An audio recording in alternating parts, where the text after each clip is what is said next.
자, 안녕하세요. 자, 오늘은 저번에 어디까지 했었죠? 페이지? 161페이지?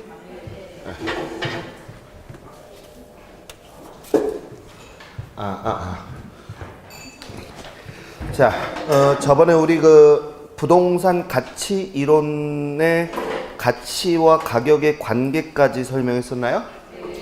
예. 오늘은요, 감정평가 뒷부분까지 다 끝낼 거예요. 근데 오늘은 이제 컨셉이 뭐냐면, 계산 문제도 있지만 이론 위주로 쭉 한번 훑어드릴 거니까 진도량이 좀 많습니다. 알겠죠? 그래서 오늘 끝낼 거니까 잘 따라오시기 바랍니다. 자, 전에 이제 우리가 가격과 가치에 대한 설명을 했었잖아요. 맞죠? 그래서 우리가 가격이라고 하는 것은 실제로 지급한 거고 과거에 있었던 거, 그 다음에 가치라고 하는 것은 현재의 가격이고 여러 개가 존재한다, 이런 얘기를 들었어요. 맞죠? 그래서 이 가격과 가치에 관련된 내용들은 꼭 좀 머릿속에 좀 담아 주셔야 되고요. 자, 그 다음에 이제 오늘은 이제 그 부동산 가격의 이중성서부터 들어갈 차례죠? 맞나요? 161페이지에 부동산 가격의 이중성서부터 들어갈 차례죠. 자, 그럼 이제 거기서부터 들어갈게요. 자, 이중성에다가 별표 좀 쳐주시고, 자, 우리 여기 보시게 되면 이중성이라는 얘기는 두 가지가 있다는 얘기잖아요. 맞죠? 그래서 먼저 가격의 이중성이 무엇이냐라고 하게 되면, 가격이라고 하는 애는 어디에서 우리가 만들어지냐면 수요와 공급에 의해서 가격이 만들어지잖아요. 맞죠? 그 다음에 그 만들어진 가격은 또다시 수요와 공급에 영향을 준다, 이런 얘기예요. 그래서 가격은 몇 번 영향을 준다? 두 번 영향을 준다. 이것을 우리는 뭐라고 한다? 부동산 가격의 이중성이다. 요 시험 문제의 지문으로 용어 설명하는 게 시험에 잘 나오니까 꼭 기억하세요.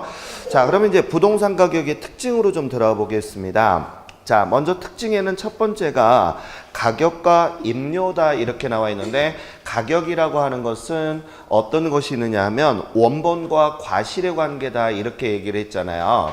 그래서 원본이라는 얘기는 나무를 얘기하는 것이고, 자, 그 다음에 과실이라는 얘기는 열매라는 얘기예요. 맞죠?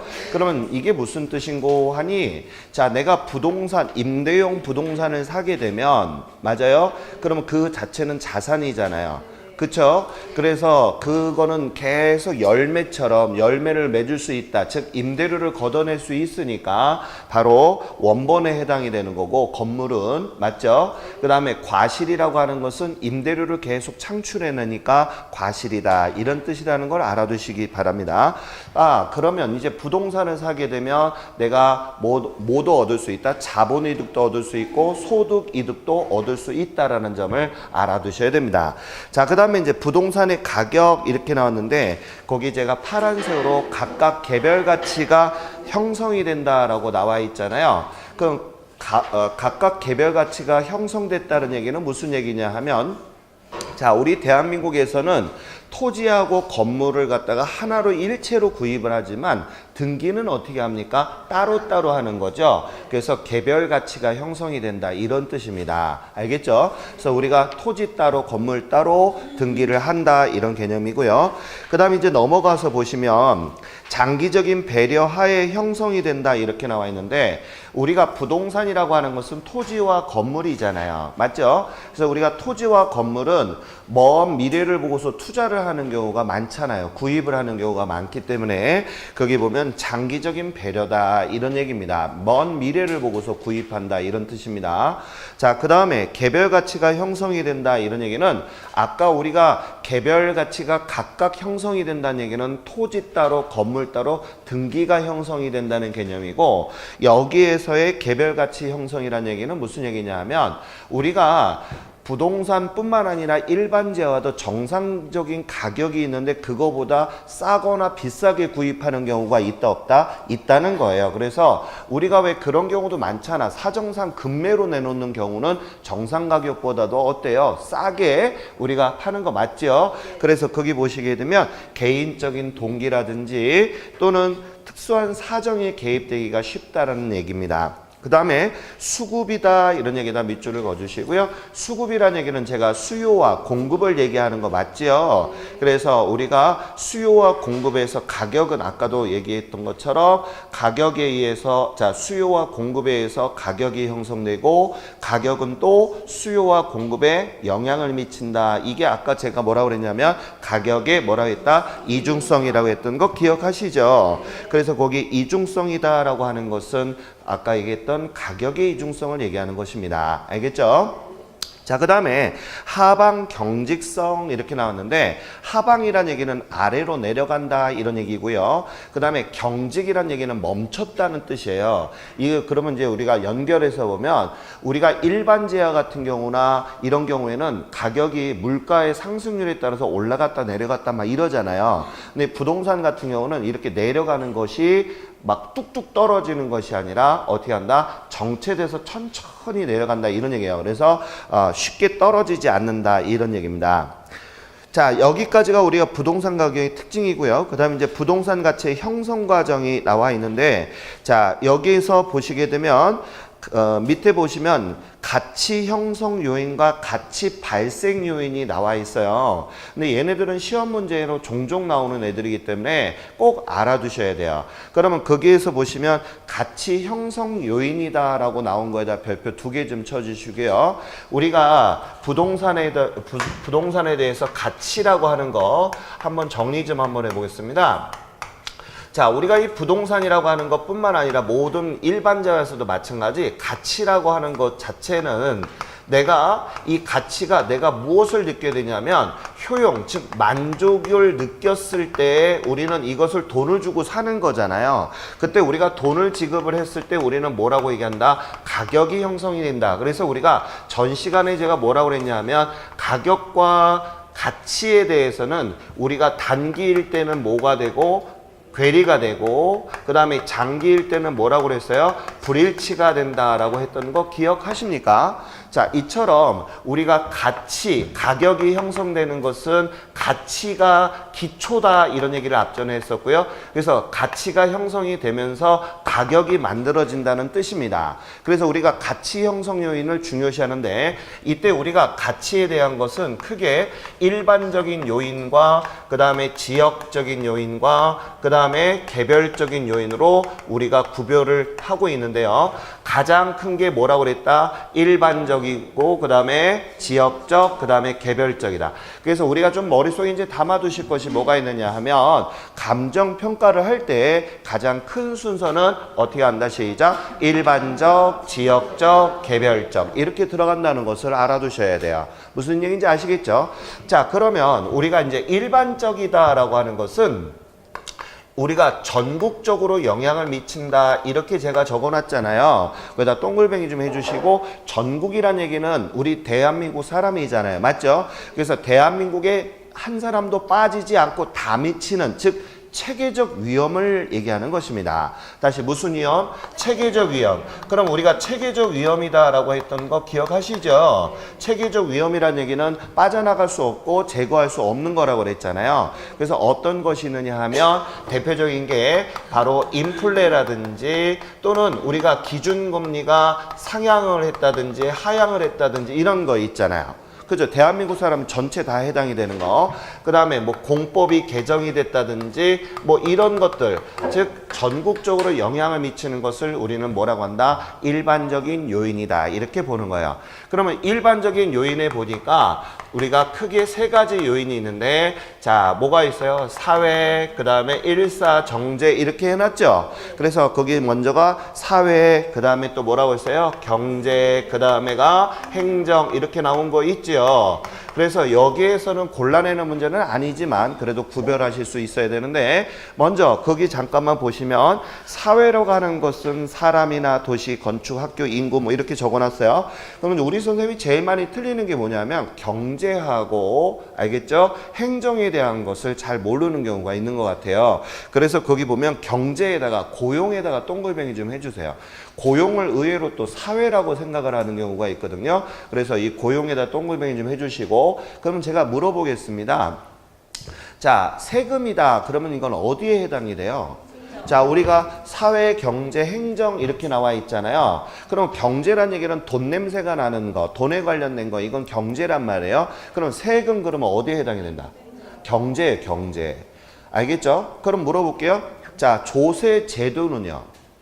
행정이에요. 그러니까 이 우리가 구별하실 때 뭐라 하냐면 행정이란 얘기는 뭐뭐 제도라든지 또는 뭐뭐 규제 뭐 이런 거 있잖아요. 이런 것들을 우리가 행정이라고 보시면 돼요. 무슨 얘기인지 아시겠죠? 그래서 우리 선생님들이 꼭 헷갈리지 않는 거, 자, 사회, 경제, 행정에서 일반적 요인들이 전국적으로 영향을 미친다. 그러면 우리가 이제 감정 평가를 할 때 이제 가장 중요한 것이 뭐가 있느냐 하면 지역적인 요인과 그 다음에 개별적인 요인이 상당히 중요하다라고 했어요. 그래서 우리 시험 문제에서 항상 얘네들에 대해서는 시험 문제가 한 문제 정도 나오지 않을까라는 생각을 가져요. 그럼 지금은 이제 맛만 보는 거니까 한번 보도록 하겠습니다. 제가 이 지역이라고 하는 것은 뭐라고 그랬느냐면, 자, 이 지역이라고 하는 것은 광역이다 이런 얘기를 했었잖아요. 그죠? 얘는 전국에 미치는 거고 얘는 뭐라고 그랬다? 광역에 미친다. 그래서 우리가 전국보다는 조금 작은 게 광역이지 않습니까? 맞죠? 그래서 광역이고 얘는 어디에 해당이 된다? 시, 군, 구 이렇게 얘기를 했어요. 그래서 우리가 지역적인 거와 개별적인 요인에 대해서 이제 좀 들어가도록 할 거예요. 그래서 거기다 밑줄 좀 그어보겠습니다. 자, 지역적 요인은 뭐라고 그랬어요? 지역에 미치는 영향이다 이렇게 나와 있고요. 그 다음에 개별적 요인은 토지와 건물의 개별적 요인이다 이런 얘기 나와 있죠. 자, 그러면 우리 하나 물어보겠습니다. 제가 여기 한번 볼게요. 자, 예를 들어서 대한민국이다. 그러면 우리가 이제 우리 선생님이 대답해봐요. 일반적, 지역적, 개별적 어디에 해당이 된다?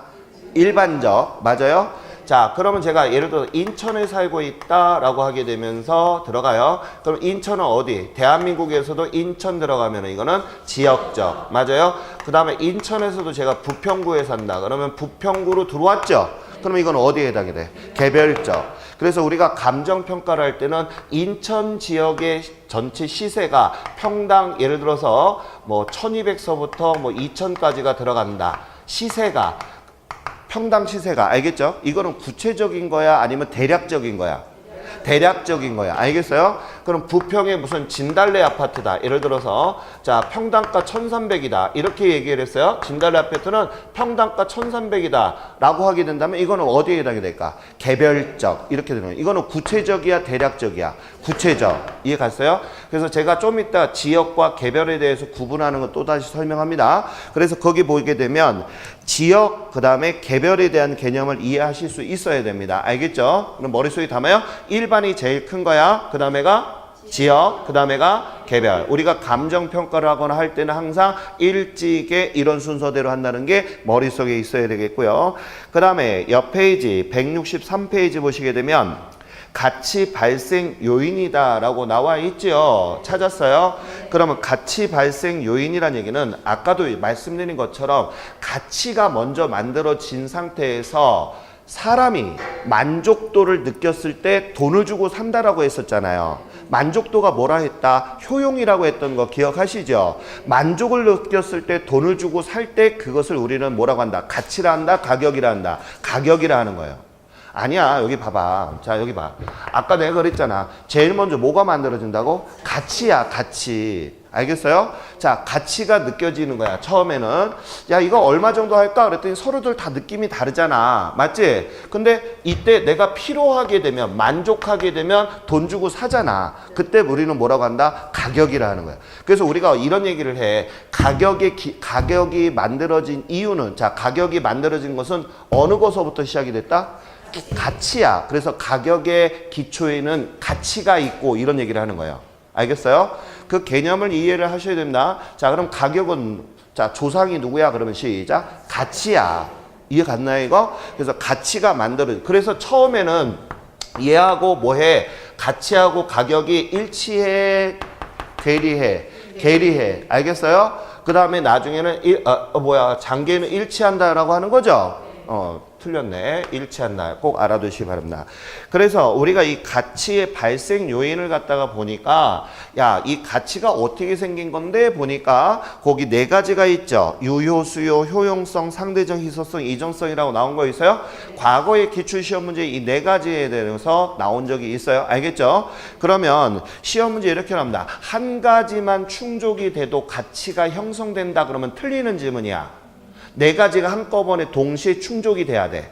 알겠어요? 그래서 거기다가 밑줄 네 가지 모두 다 뭐가 돼야 된다? 충족돼야 된다에다 밑줄 좀 그어주세요. 컸어요. 그래서 우리가 과거의 기출시험 문제를 보면 네 가지 모두 충족돼야 된다 이렇게 나와 있습니다. 알겠죠? 그러면 먼저 유효수요라고 나온 거 있잖아요. 그럼 우리가 유효수요는 경제론에서 무엇을 배웠었느냐 하면 자, 유효수요잖아. 사고자 하는 거 맞지? 그러면 우리가 욕구와 그 다음에 뭐가 있어야 돼? 구매할 수 있는 능력이 있어야 되잖아. 맞죠? 그럼 구매할 수 있는 능력이라고 하는 것은 살 수 있는 능력이 있는 거 맞죠? 그럼 물어보겠습니다. 예전에 과거의 기출시험 문제 뭐가 나왔냐면 유효수요란 반드시 지불 능력이 있어 필요하진 않는다 이렇게 나온 게 지문이 있어요. O가 X일까? X야. 꼭 우리가 구매력이라고 하는 것은 반드시 뭐 할 수 있는 능력이 있어야 된다. 지불할 수 있는 능력이 필요로 하는 거야. 이게 구매력이야. 무슨 얘기인지 알겠죠? 제가 요 얘기 하나 해드릴게요. 지금 제가 이제 책이 있잖아요. 제가 보니까 1차 기출문제집이라고 해서 그 아마 밤색 표준에서 학개론하고 민법하고 나온 거 있죠. 그 책을 제가 지금 봤어요. 학개론 아주 잘 되어 있습니다. 그리고 요번에 제가 우려했던 게 좀 그 불신됐던 게 싹 가셨던 게 요번에 우리 이제 7월 달서부터 수업 나가는 적중 예상 문제지 있잖아요. 그게 싹 바뀌었어요. 그래서 제가 지금 아직 책은 안 나왔는데 그 한영우 교수님 썼는데 잘 만들었어요. 제가 지금 원고를 저기로만 받았어요. 원고를 받아가지고 쭉 한번 검토했는데 책이 잘 됐어요. 무슨 얘기인지 알겠죠? 그래서 제가 부탁 하나 드릴게요. 먼저 첫 번째 기출문제지 우리 앞전에 혹시 사신 걸로 알고 있는데 그거 한번 꼭 풀어보세요. 거기 컨셉을 어떻게 잡았냐면 저하고 좀 약간 코드가 좀 맞는 게 예전에 문제들이 있잖아요. 그래서 기초와 중급 문제로 좀 구분을 해서 나눴더라고요. 그래서 중급은 뭐 실력 좀 난이도가 올라갔다는 이유는 최근에 문제가 난이도가 올라가서 중급에 올려놨고 나머지는 10회 이전에 있던 문제지 있죠. 그 문제를 쭉 봤는데 제가 이제 그 버스 타고 다니면서 쭉 훑으면서 봤는데 아주 잘 돼 있다 이렇게 생각이 듭니다. 우리가 좀 까리까리한 문제들도 있으니까 꼭 풀어보세요. 알겠죠? 그렇게 하고 요번에 그 책을 적중 예상 문제집이 싹 바뀌었어요. 정말 다행이에요. 무슨 얘기인지 알겠죠? 그래서 제가 책을 봤는데 아주 잘 썼더라고요. 고생을 하는 흔적이 보여. 그래서 다행이다. 내가 정말 우려 많이 했었거든요. 근데 그거 7월 달서부터 들어갈 겁니다. 알겠죠? 아주 잘 돼 있어요. 이런 문제들이 그 가치 형성 요인 이런 게 이제 과거에 나왔던 10회, 15회 뭐 이때 나왔던 문제들이거든요. 그러니까 그런 것들이 다시 복고풍에서 다시 나올 것 같다는 느낌이 들어요. 이번 29회 때. 그래서 우리 선생님 혹시나 못 풀었다면 꼭 좀 풀어보세요. 알겠죠? 예, 좀 알아두시기 바랍니다. 자, 그 다음에 거기 보면 효용성이라고 하는 것은 제가 만족도라고 했던 거 있죠. 그래서 그 만족도가 있어야 된다. 그 다음에 상대적 희소성이라는 얘기는 귀하다는 얘기거든요. 그럼 우리가 여타지 부동산이라는 걸 배우면서 어떤 걸 배웠느냐 하면 자, 사려는 사람은 많지만 지구는 한정적인 자원을 갖고 있기 때문에 항상 부족한 거 맞죠? 그래서 우리가 물리적으로는 공급이 안 되니까 부증성이라는 걸 배운 적이 있어요. 맞죠? 그렇기 때문에 공급은 항상 뭐하다? 부족하단 말이에요. 그래서 수요에 비해서 공급이 항상 부족하고 귀하다. 이것을 우리는 뭐라고 한다? 상대적 희소성이다. 이런 뜻입니다. 이해 가시겠습니까? 그거 알아두시고 그 다음에 이전성이라고 하는 것은 우리나라에서는 내가 부동산을 구입하면 소유권 이전을 해서 내 등기로 해놓잖아. 그래서 이것을 이전성이라고 하는 거예요. 그러면 우리가 가치가 발생을 하는 것은 이렇게 몇 가지가 네 가지가 모두 충족을 해야지만 가치가 형성이 된다는 것을 꼭 기억하셔야 됩니다. 알겠죠? 자, 그 다음에 가격의 이중성은 아까 제가 했어요. 자, 물어볼게요. 부동산의 가격의 이중성 머릿속에 끄집어낼게요. 자, 가격은 어디에서 형성이 된다고 그랬어요? 시작. 수요와 공급이 존재하는 시장에서 만들어지는 거예요. 그러면 이제 가격이 만들어졌어요. 그러면 이 가격에 의해서 또 수요와 공급이 영향을 미쳐 안 미쳐? 미치죠. 이렇게 몇 번? 두 번. 이것을 뭐라고 한다? 가격의 이중성이 난다. 이거 아주 꼭 알아두세요. 자, 그 다음에 이제 지역 분석과 개별 분석으로 들어갑니다. 오늘 내용이 대딱 많아요. 그래서 오늘 쭉쭉 넘어갈 테니까 꼭 알아두셔야 돼요. 제가 여기 잠깐만요. 제가 이제 여기 오늘 마지막 요번 차수의 마지막이잖아요. 많은 분들이 감정평가에 되게 목말라 하는 걸 제가 많이 느꼈는데, 제가 지금 여러 군데를 좀 돌아다니면서 보니까 느끼는 게 뜨문뜨문 감정평가를 아는 것 같아. 그거는 아니거든. 공부를 좀 잘 모르는 것 같아서 오늘은 제가 좀 체계를 좀 잡아 드릴 거예요. 무슨 말인지 알겠죠? 어떻게 하는 거를 딱 알게 되니까 많은 분들이 진짜 오늘 수업 재밌게 잘 들었다는 얘기를 들었는데, 오늘 좀 그렇게 잡아 드릴게요. 계산 문제보다는 이론 위주로 좀 잡아 드리겠습니다. 알겠죠? 자, 그럼 먼저 지역 먼저 들어가겠습니다. 지역 분석과 개별 분석이라고 나온 표 나와 있어요. 거기다 별표 3개. 자, 오늘 이제 중요한 것들 많이 찍고 넘어갈 겁니다. 그럼 먼저 우리가 이 지역 분석하고요, 그 다음에 이 개별 분석에 관련된 것은 시험 문제에서도 잘 나오는 문제예요. 그래서 꼭 알아두셔야 됩니다. 자, 그럼 먼저 이 지역 분석하고 개별 분석에 제가 먼저 밑줄 먼저 긋고 수업 들어갈게요. 설명해 드릴게요. 자, 먼저 지역에다 동글뱅이, 개별에다 동글뱅이. 그 다음에 지역에서 먼저 쭉 밑줄 먼저 긋고 들어가겠습니다. 거시적에다가 밑줄, 그 다음에 분석 내용의 지역이라고 나와 있는 데다 동글뱅이 좀 해주시고요. 그 다음에 표준적 이용이라고 나온 거 있습니까? 거기다 밑줄. 그 다음에 표준적 이용에다가 별표 2개. 그 다음에 그 바로 밑에 가치 수준을 판정한다라고 나와 있죠. 걔도 별표 2개. 시험에 나오게 되면 얘네 둘 가지고 분명히 틀어버릴 것이다. 이러니까 꼭 알아두셔야 됩니다. 알겠죠? 그 다음에 거기다가 선에다가 동글뱅이. 선이란 얘기는 먼저 한다는 뜻입니다. 알겠죠? 그 다음에 외부에다가 그 다음 줄에 보면 외부라고 나온 거 있죠? 자, 외부에다가 동글뱅이. 그 다음에 가격의 원칙에 보면 적합이라고 나온 거 있죠. 자, 적합에다 밑줄. 그 다음에 거기 보면 뭐 감가 요인에 보면 경제적 감가 이렇게 나와 있고요. 그 경제적 감가 옆에다 뭐라고 쓰냐 하면 외부 이렇게 좀 적어 주시고, 그 다음에 가치 판정을 하는 것은 아까도 얘기했듯이 가치 수준을 판정한다고 그랬어요. 이 가치 수준은 뭐냐 하면 대략적인 것입니다. 구체적인 게 아니라 뭐라고 그랬다? 대략, 어바우트 개념이에요. 아까 제가 인천은 전체적으로 평당 얼마 선 할 것이다 이런 얘기 했었잖아요. 그 대략적인 개념이에요. 그럼 이제 옆에 개별 분석으로 갑니다. 자, 개별 분석에서는 미시적에다 밑줄, 그 다음에 개별에다가 자, 동글뱅이 하시고 개별에다 뭐라고 쓰시냐 하면 개별이 뭐예요? 이런 얘기를 많이 물어보는데, 개별은요 국지적인 현상을 얘기하는 거예요.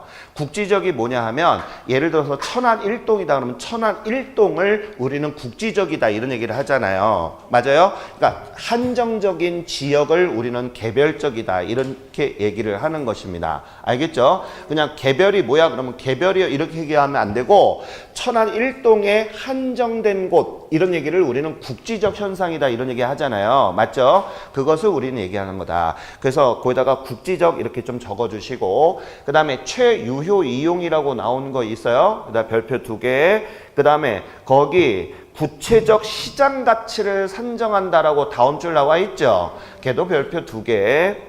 그 다음에 후에다가 동글뱅이, 그 다음에 내부에다가 동글뱅이, 그 다음에 균형, 그 다음에 감가 요인에는 기능적 감가 좀 이따 우리 설명 다 들어갈 거예요. 알겠죠? 자, 기능적 감가. 그 다음에 얘는 무슨 가치? 시장 가치. 자, 질문. 가치 수준과 시장 가치는 어떤 차이가 있을까요? 가치 수준은 우리가 대략적인 거야. 약 한 이 정도 될 것 같아 라고 하는 것이고, 시장 가치는 시장에서 거래되는 가격이야. 그러니까 구체적인 거지. 무슨 얘기인지 갔어요? 그 개념을 이해를 하셔야 돼. 그냥 무턱대고 담으면 안 되고. 알겠죠?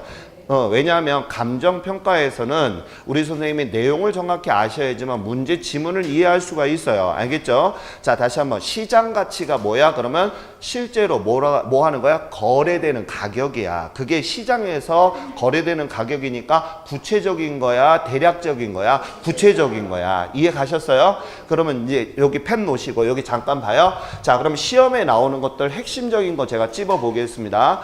여기에서는 우리가 제가 별표 3개 치라 했잖아요. 왜냐면 자, 여기 봐요. 우리가 감정평가에서는 총 7문제에서 8문제가 출제가 될 거예요. 알겠죠? 그 중에 제가 오늘 시험 문제를 찝어 볼 건데, 자, 여기 이제 보겠습니다. 첫 번째, 우리 이 감정평가에서 필히 나오는 문제가 있어요. 그게 바로 뭐냐면 감정평가에 대한 거. 자, 감정평가에 대한 용어 개념이 첫 번째로 나와요.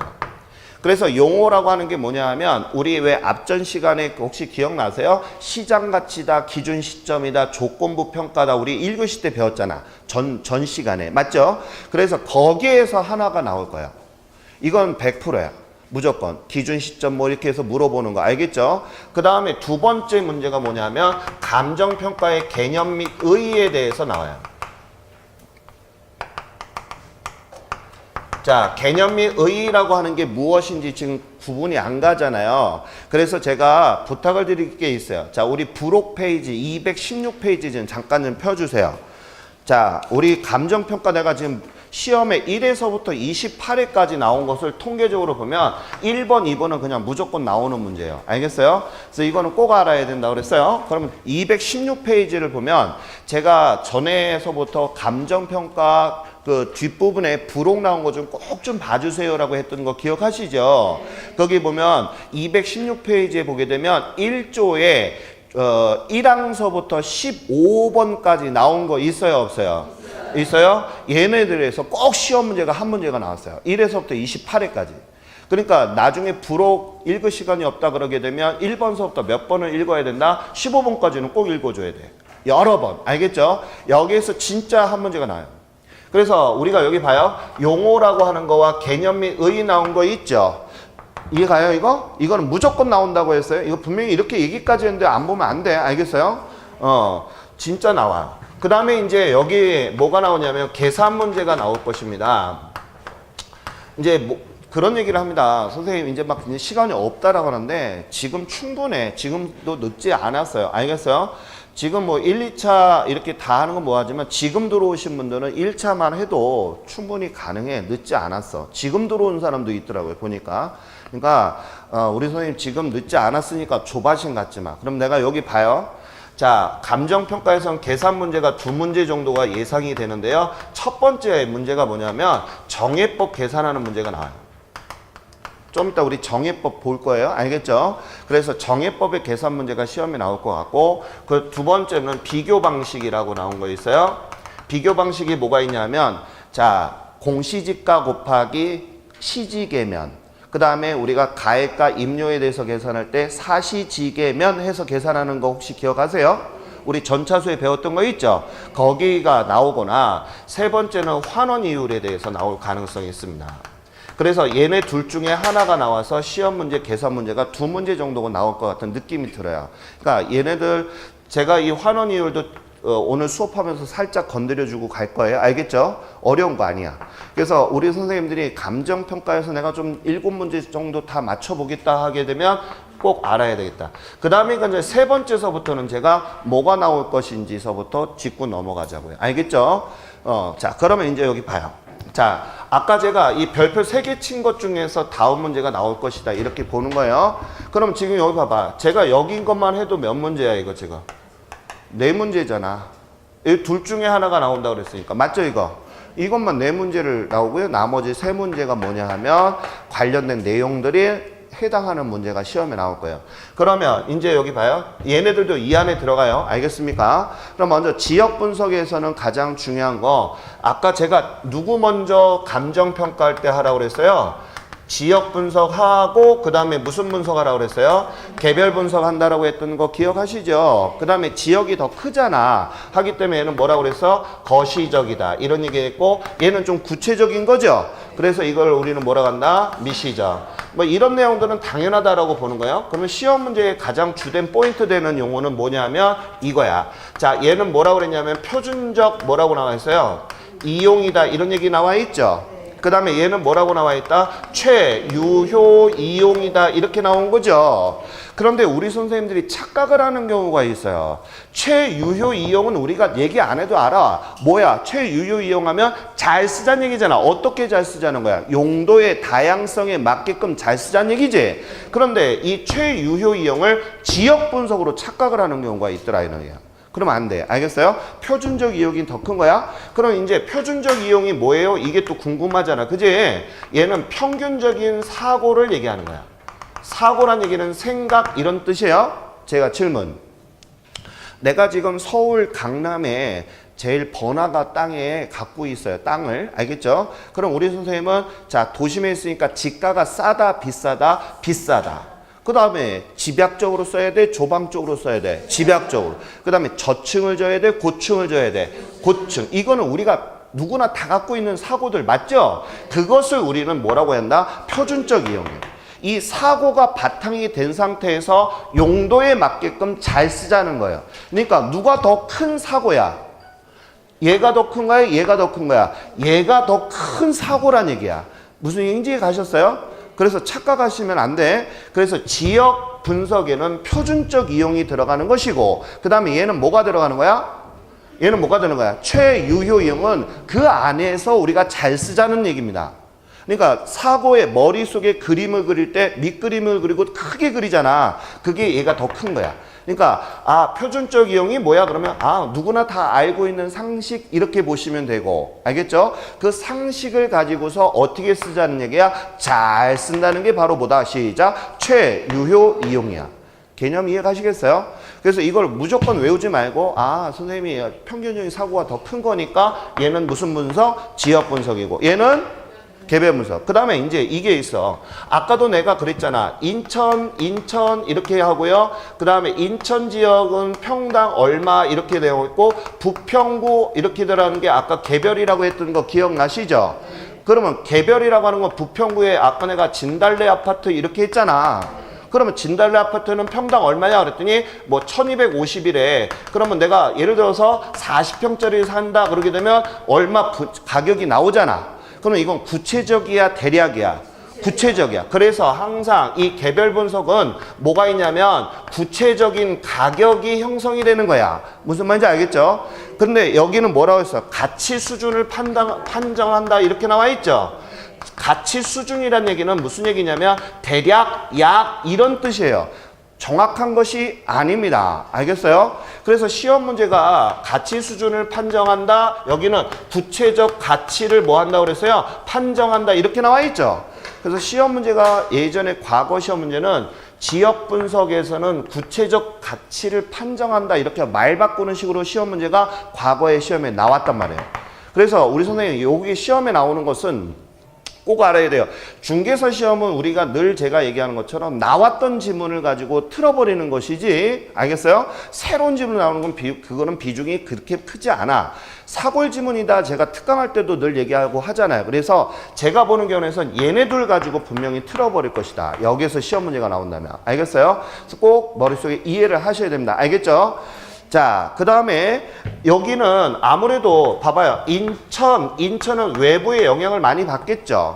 서울이나 뭐 이런 데 영향을 받잖아요. 하지만 인천 안에 있는 부평은 아무래도 내부에 있는 거고 얘는 뭐가 있는 거야? 외부에 있는 거잖아. 맞아요?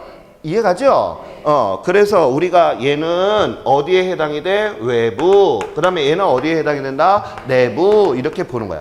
지금 우리 선생님은 학교론을 공부할 때 이해를 하라고 제가 늘 노래를 부르잖아요. 외우려고 하지 말고 이렇다 이렇게 하면서 그림을 그리면서 해야지 시험 보러 가서 안 까먹어요. 알겠죠?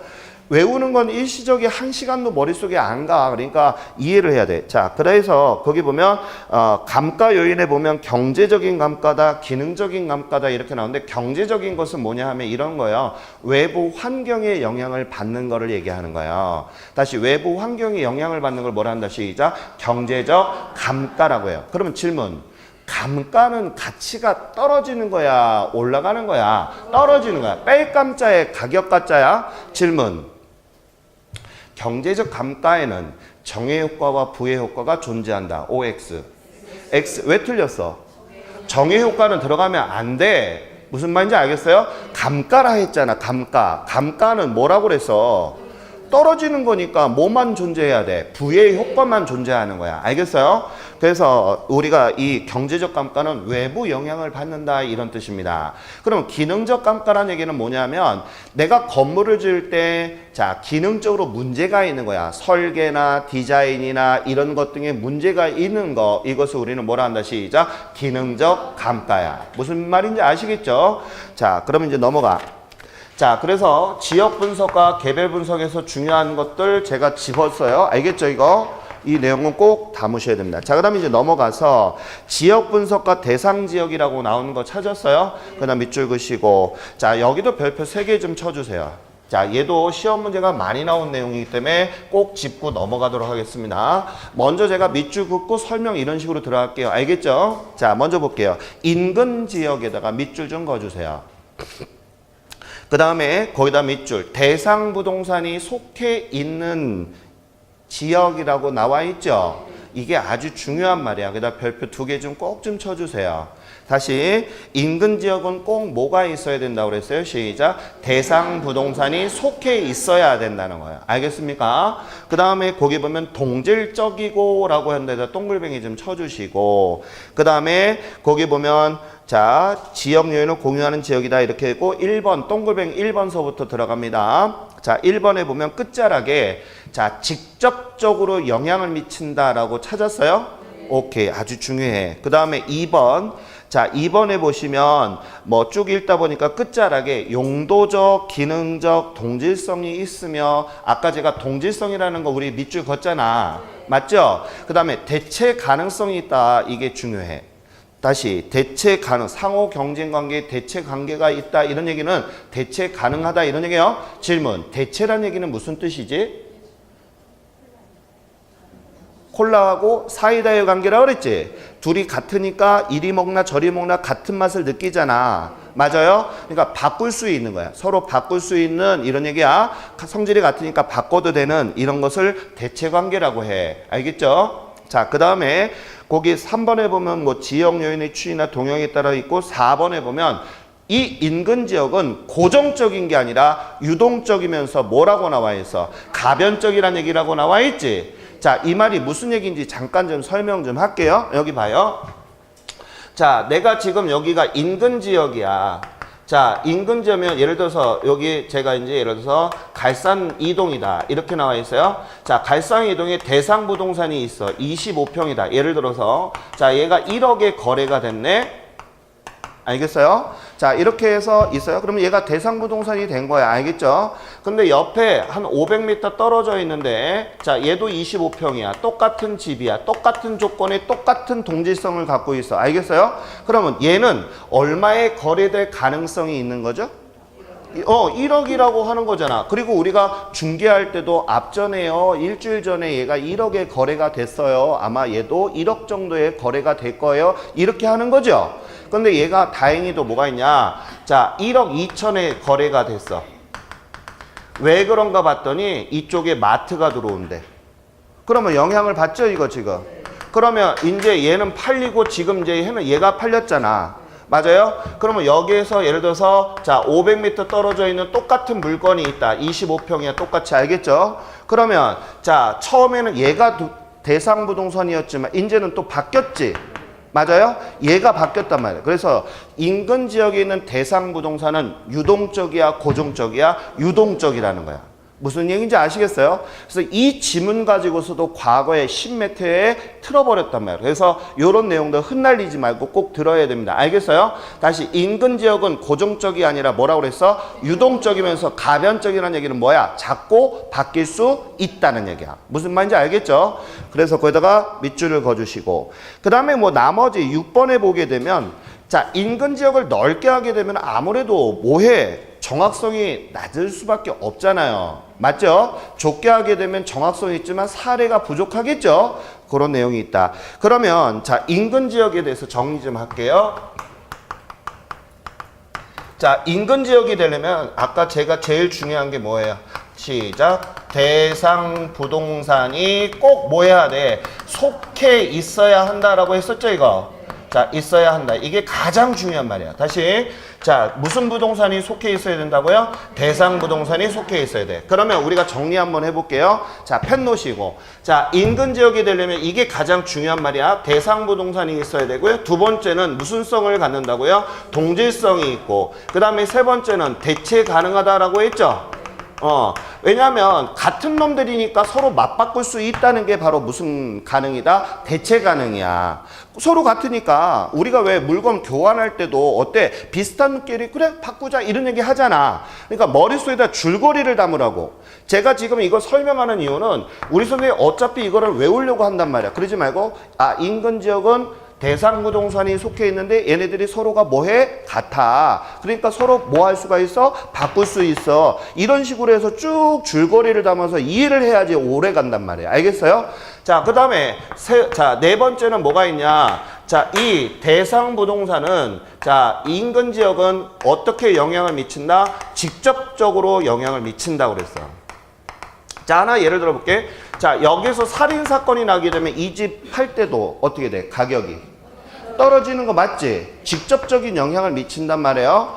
자, 그래서 직접적인 영향을 미친다는 거 아주 중요한 말이 되겠어요. 그래서 우리가 여기 알아두시고요. 아까 제가 얘기했던 거 유동적이면서 뭐 한다고 그래요? 얘가 가변적이다. 이런 내용들. 그래서 지금 제가 요거 적어준 내용들 있지요? 요거는 꼭 기억을 하셔야 됩니다. 알겠습니까?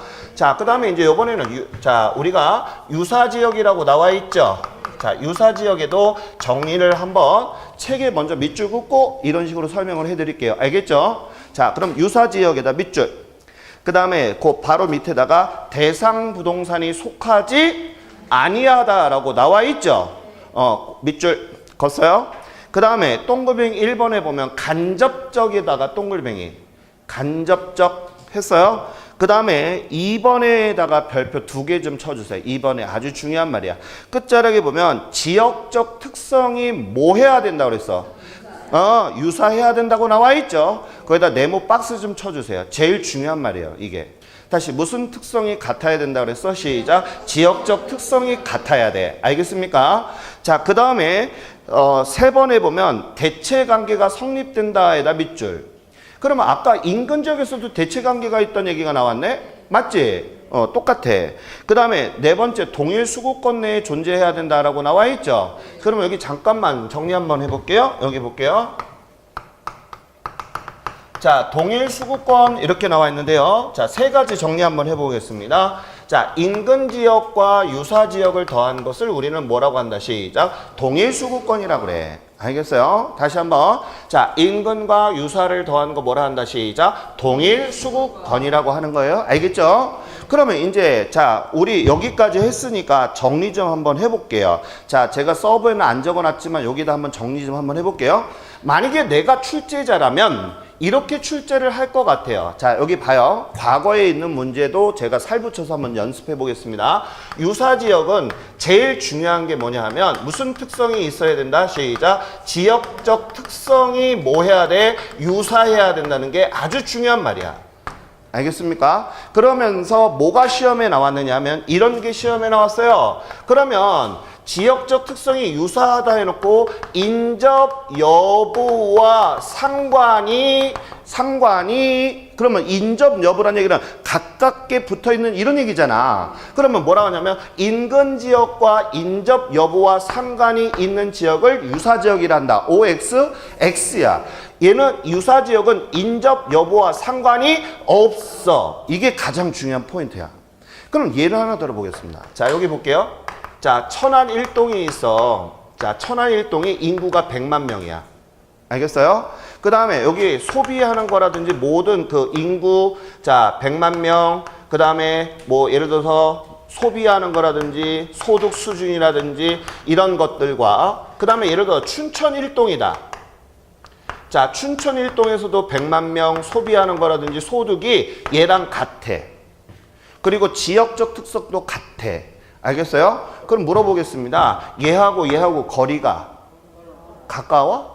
멀잖아. 춘천하고 천안은. 맞죠? 그러면 얘네 둘이는 유사지역이라 할 수가 있다 없다? 있어. 왜냐하면 지역적 특성이 뭐해? 지금 같아. 내가 그랬지? 자, 유사지역이 되려면 가장 중요한 게 뭐가 같아야 된다 그랬어. 시작. 지역적 특성이 같아야 돼. 그럼 지역적 특성이 어떤 걸 하게 되면 그 지역의 소득 수준이라든지 인구라든지 무슨 얘기인지 알겠어요? 그게 같으면 유사지역이야.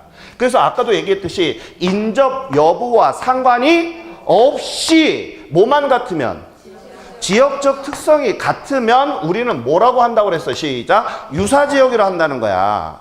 그럼 물어볼게. 자, 얘네들은 지역적하고 상관이 없지만 인접 여부하고는 상관이 없지만 지역적 특성이 같다면 얘네들은 뭐라고 본다? 시작. 유사지역으로 본다는 거야. 유사지역이 뭔지 감 잡았어요? 오케이. 자, 그래서 우리가 인근 지역하고 유사 지역하고 한번 볼게요. 동일 수급권도 같이 보겠습니다.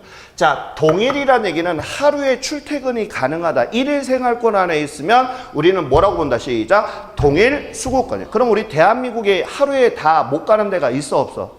다 그러니까 전국이 다 들어갔다라고 보면 돼. 그럼 여기 잠깐만 봐요. 얘네들이 동일 수급권이 뭐예요? 라고 하게 되면 이렇게 대답하는 거야. 인근과 유사 지역을 뭐 한 거? 시작. 포함한 거. 내가 그랬잖아. 더하기 표시했잖아. 맞지? 다시 인근과 뭐를 더한 거? 유사를 다 더한 것을 뭐라 한다? 시작. 동일 수급권이야. 그러면 여기 봐. 자, 유사 지역에 있는 거 정리 한번 해볼게요. 지역적 특성이 가장 중요하다 했잖아. 맞지? 그럼 얘도 뭐가 있냐면요. 똑같아. 자, 얘도 똑같아. 자, 뭐가 있어야 돼? 시작. 동질성이 있어야 되고 유동적이면서 가변적이야. 얘하고 똑같아. 그 다음에 세 번째, 대체 가능해야 돼. 똑같지? 맞아요? 그러면 얘도 마찬가지야. 동일 수급권도 똑같아. 동질성이 있고 그 다음에 뭐야 이거? 유동적이면서 뭐가 돼? 가변적이고 그 다음에 대체 가능하다. 똑같아. 그러면 여기 보니까 어머? 그러면 2번에 있는 요 2번과 3번은 내용이 뭐해? 세 개다가 뭐해? 같네. 맞지? 그런데 얘는 좀 달라. 얘는 뭐가 있어? 얘는 직접적으로 영향을 미치지만 얘는 뭐가 미쳐? 간접적이야. 그 다음에 얘는 간접적이지? 서울에서 살인사건이 났다고 부산에 미치는 건 아니잖아. 맞지? 하지만 전국적으로 쇼킹하는 하겠지, 그제? 그래서 간접적이야. 알겠죠? 그래서 우리 시험에 나오는 것은 뭐가 있는 걸까? 한번 여기 봐봐. 내가 지금 여기다 딱 비교를 했잖아. 어떤 거 가지고 장난치겠어? 가운데 있는 애들 가지고 장난치겠어? 칠 수가 없잖아. 같으니까 셋 다. 그럼 뭐 가지고 장난치겠냐고? 이거잖아. 맞지? 그래서 공부를 하실 때는 내가 출제자 되는 입장에서 공부를 하게 되면 답이 보여. 그리고 기출문제 풀면 그런 문제가 시험에 나와. 무슨 얘기인지 아시겠어요? 그럼 정리하겠습니다. 인근 지역은 꼭 뭐가 있어야 돼? 시작. 대상 부동산이 뭐 해야 돼? 속해 있어야 돼. 그 다음에 얘는 대상 부동산이 속해 있지 않는 거야. 그 다음에 대신 뭐가 있어야 돼? 시작. 지역적 특성이 뭐 해야 돼? 같아야 돼. 알겠어요? 자, 그 다음에 얘네들은 간접적. 이해 갔죠, 이거? 이 말이 아주 중요해. 그래서 거기다 밑줄 치면서 넘어가겠습니다. 자, 아까 유사지역까지 했죠? 165페이지 들어갑니다.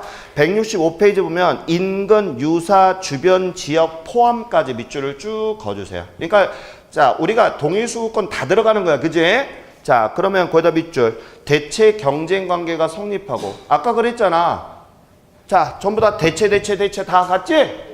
그 다음에 또 뭐가 있어? 서로 영향을 미치는 관계에다 밑줄 긋고 뭐라고 쓴다? 간접적 영향. 간접적이라고 좀 적어주세요. 간접적으로 영향을 미친다고 그랬죠? 그러니까 결론적으로 뭐야? 얘만 인근 지역만 뭐라고 그랬고 시작 직접적인 영향을 미치고 얘네 둘이는 뭐야? 시작 간접적으로 영향을 미친다. 이해 갔어요? 오케이. 그 다음에 거기 보면 권역이라고 제가 파란색으로 적어놓은 거 있죠. 권역은 무슨 얘기냐 하면 국지적인 현상, 즉 국지적인 한정적 지역을 우리는 뭐라고 한다? 권역이라고 그래. 예를 들어 천안 1동? 그러면 천안 1동을 우리는 뭐라고 한다? 천안 1동만 생각하잖아. 이거는 우리는 국지적이다. 국지적이다 또는 권역이다 이렇게 얘기를 해요. 그러니까 한정된 곳을 우리는 뭐라고 한다? 권역이라 하는 거야. 알겠어요? 그 다음 밑에 보니까 또 최원방권이라고 파란색으로 내가 적어놨잖아. 맞죠? 그러면 이 최원방권은 또 뭐야? 라고 하면 이런 얘기야. 내가 예를 들어서 1000평의 땅을 갖고 있어. 그러면 이 1000평의 땅을 최대한으로 활용한다. 이게 바로 최원방권이야. 즉 다시 말해서 최원방권은 최유효 이용이다라고 해도 과언이 아니야. 무슨 뜻인지 알겠죠? 내가 보유한 땅을 어떻게 쓰자는 거야? 최대한으로 잘 쓰자는 게 뭐라 한다? 시작. 최원방권이야. 용어 이해가시겠어요? 오케이. 자, 그 다음에 넘어가고 그 다음 밑에 보니까 용도 지역별의 범위라고 나와 있죠. 여기다 밑줄. 그러면 선생님 우리가 용도 지역을 보면 우리가 주상공 이렇게 세 가지로 나누잖아요. 크게. 그죠? 그럼 주거지는 어디까지를 주거지라 해요? 그러면 일단은 아침에 나와서 출근이 가능해야 되잖아. 그래서 거기다 밑줄. 자, 통근이 가능해다가 밑줄. 출퇴근이란 얘기죠. 가능해야 된다. 상업지는 배우지라고 해다 밑줄. 배우지는 뭐예요? 상권이야. 상권. 장사가 되는 곳. 다시 배우지가 뭐라고? 상권이야. 장사가 되는 곳. 그 다음에 공업용지는 경제성과 대체성이라고 하는데 이게 뭐냐 하면 우리가 옛날에 지대론 배우면 알겠지만 지대론에서 제일 많이 나왔던 게 뭐야? 교통비지? 수송비가 적게 들어야 되잖아. 맞죠? 그렇지 않아요? 그래서 거기 보시면 경제성과 대체성 이런 얘기가 경제성이라는 얘기는 물건을 빨리 갖다가 팔 수 있는 곳 이런 것들이죠. 즉 교통비 뭐 이런 것들이에요. 그 다음에 4번에다가 별표 하나만 쳐줘요. 얘는 시험에 나왔던 문제인데 의외로 우리 선생님이 많이 틀리고 나와서 설명 좀 들어갈게요. 읽어보겠습니다. 거기다 밑줄 후보지 이행지. 자 물어볼게요. 우리 앞전에 총론에서 후보지하고 이행지라고 배웠죠. 후보지는 뭐야? 크게 분류하는 거지. 그 다음에 이행지는 적게 분류하는 거지. 그래서 우리가 뭐라 하냐면 가로 이건 뭐야? 이행지, 상하 후보지. 맞죠? 그래서 우리가 임지, 택지, 농지 이렇게 했던 거 기억하시죠? 그럼 크게 분류하는 것은 후보지. 맞아요? 그 다음에 자 예를 들어서 택지 안에는 주상공이 있는데 이렇게 바꾸는 것은 이행지. 맞아요 이거? 오케이. 그러면 거기 한번 읽어보겠습니다. 전환 후 토지를 전환의 거기다 동글뱅이 성숙도에다가 동글뱅이 성숙도에 따라 판단이 된다 이렇게 나와 있죠. 자, 그 다음에 밑에도 읽어볼게요. 성숙도가 낮은 에다가 동글뱅이 좀 해주시고 전환 전이라고 동글뱅이 좀 해주세요.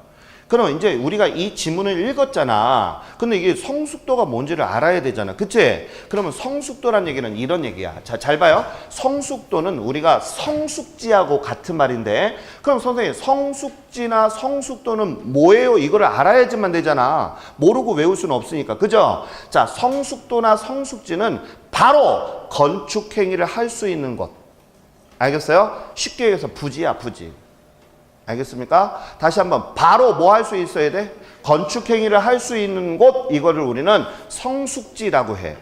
그럼 선생님 미성숙지는 뭐야? 바로 건축행위를 할 수 없는 땅이잖아. 그럼 어떤 게 있을까? 우리가 소지나 원지 같은 게 있는 거야. 그럼 우리 소지 원지는 뭐야? 뻘 같은 거잖아. 맞지?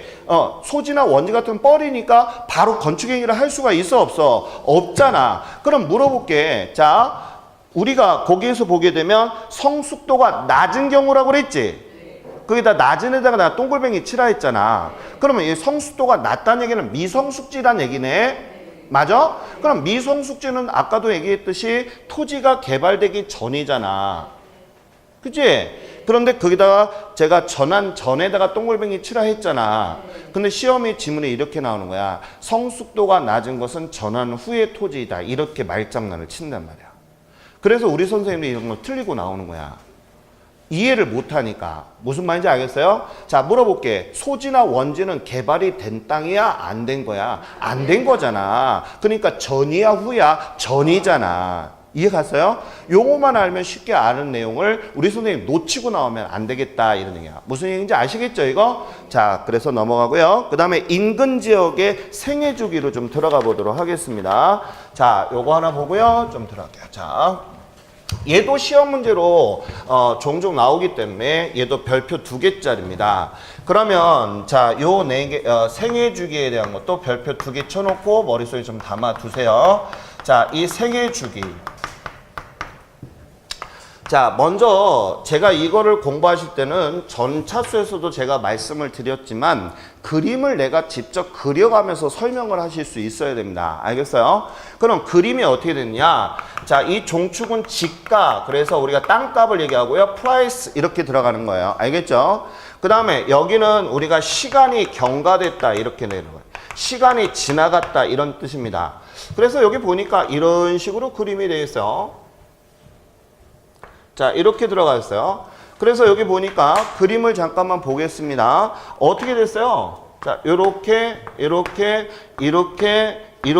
나눴단 말이에요. 그래서 여기가 뭐가 나와 있냐 했더니 성장기, 여기는 시작 성숙기, 그 다음에 쇠퇴기, 그 다음에 여기는 천이기, 여기는 악화기, 이렇게 나왔지. 그래서 이거를 저는 이렇게 외웠어요. 장숙, 퇴, 그 다음에 천화, 뭐 이렇게 해서 외우던 그거는 뭐 마음대로 외우시는데, 시험 문제에서는 어떻게 나오냐면 이 순서를 묻는 시험은 초딩 수업이기 때문에 안 나와. 그러면 제가 만약에 여기서 시험 문제가 출제가 된다면 어디 부인을 갖다 콕 찍어서 골라내거나, 무슨 말인지 알겠어요? 아니면 얘네들에 대한 지문을 갖다가 적거나, 자, 하나, 둘, 셋, 넷, 5개잖아. 5개 지문을 갖다 적어놓고 바르게 연결한 것은, 이런 식으로 해서 물어볼 수가 있어요. 알겠어요? 그래서 시험 문제를 이거를 보실 때는 어떻게 한다? 각각의 특징을 꼭 알아야 됩니다. 내가 출제한다면 그렇게 낼 것 같아. 알겠습니까? 그럼 먼저 이제 자, 일단 우리가 머릿속에 담는 게 중요한 거잖아. 맞죠? 우리가 뭐 이해를 하라고 하시는데 일단 이해를 하면서 담아야 되는 거 하다 보니까 암기잖아. 그죠? 어떻게 보면. 그럼 이제 우리가 담아 보자고요. 자, 한번 여기 봐요. 그림 속에다가 모든 걸 집어넣어 보자고요. 그림. 자, 펜 놓으시고 그림을 봐요. 아까 제가 여기 뭐라고 그랬어요? 집가는 얘기는 땅값이잖아. 맞지? 근데 땅값이 여기에서 있던 땅이 지금 어디까지 올랐어? 여기까지 올랐지? 땅값이 되게 많이 올랐네? 그렇지 않아? 그러면 지가가 되게 많이 올라가게 됐단 말이에요. 그럼 왜 올랐을까를 한번 고민하는 거야. 그렇게 하고 담으면 쉽게 담아. 자, 여기 지금 땅값이 되게 많이 올라갔죠, 지금? 왜 올라갔을까?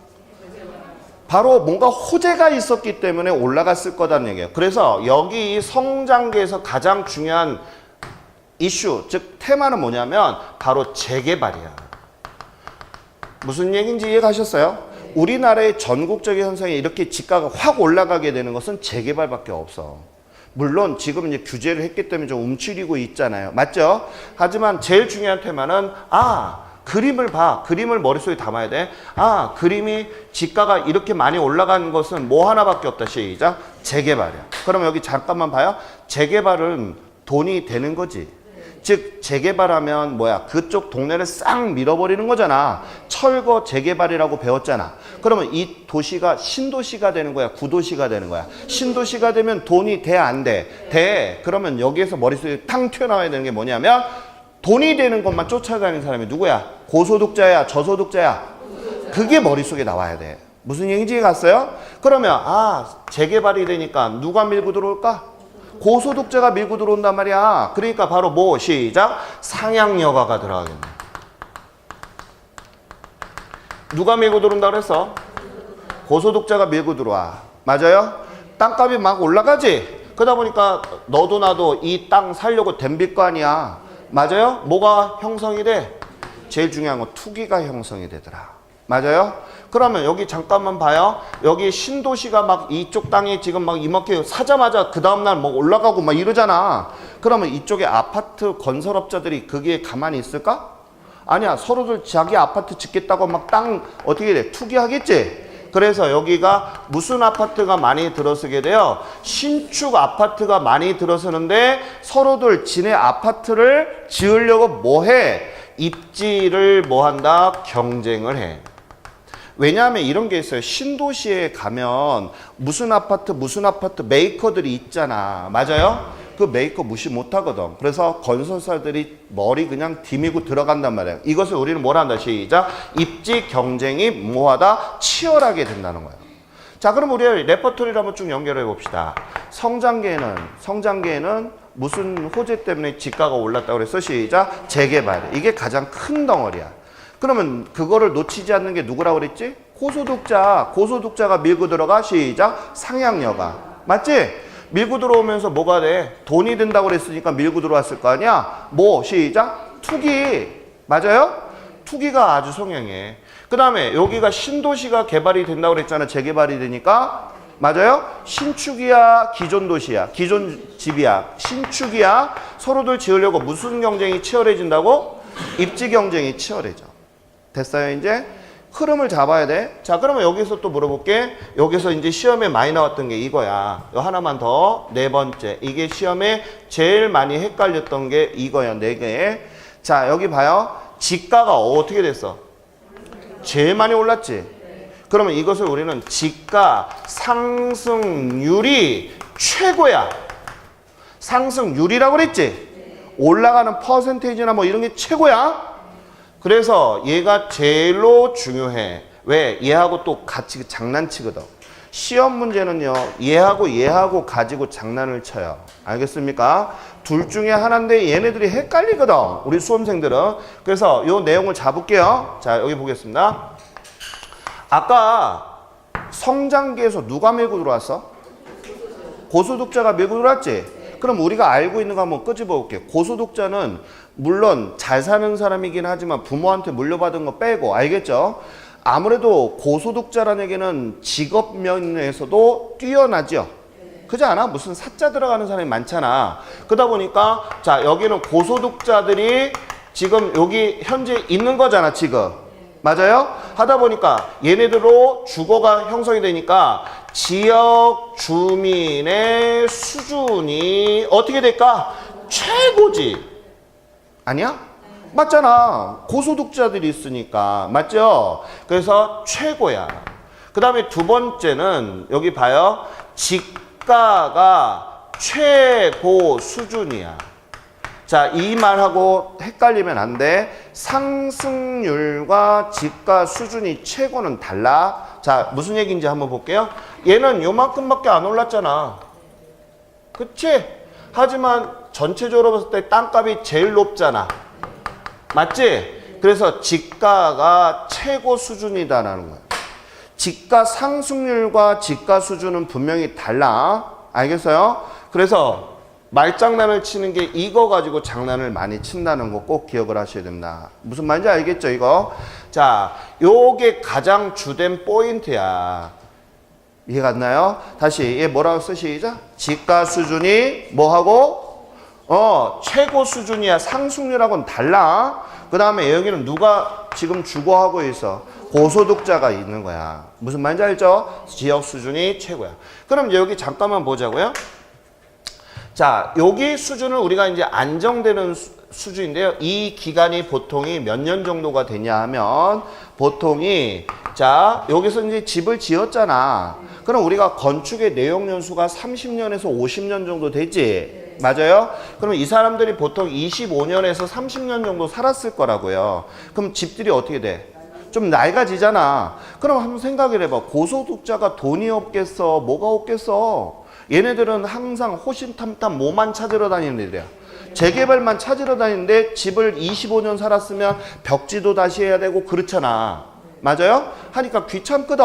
그러니까 얘네들이 어디로 가? 다시 고소득자들이 어디로 가? 이거 찾으러 가지? 그러면 이거 찾으려면 이 집을 어떻게 해야 돼?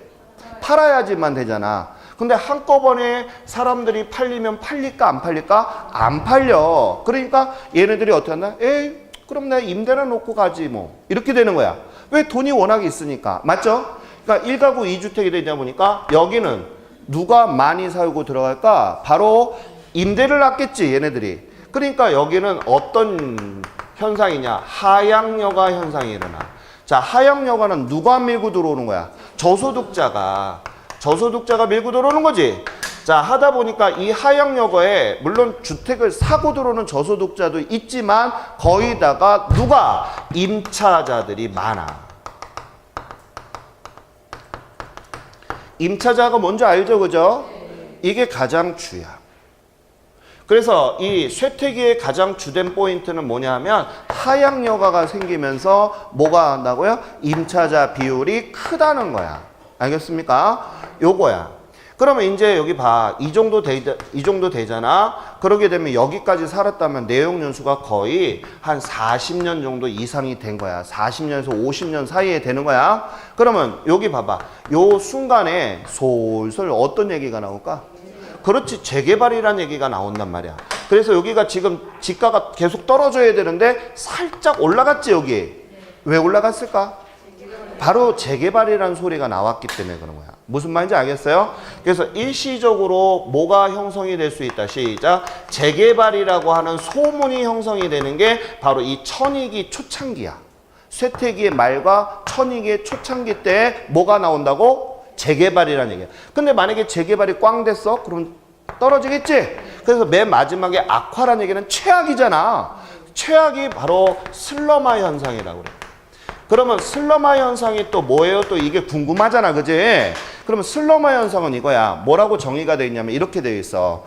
중산층이나 고소득층이 빠져나가면서 저소득층이 거주하게 되지. 근데 저소득층은 주택을 수리를 한다 안 한다? 안 하고 살기 때문에 주택이 뭐가 돼? 불량주택으로 전락이 된다. 이것을 우리는 뭐라고 한다? 시작. 슬럼화 현상이야.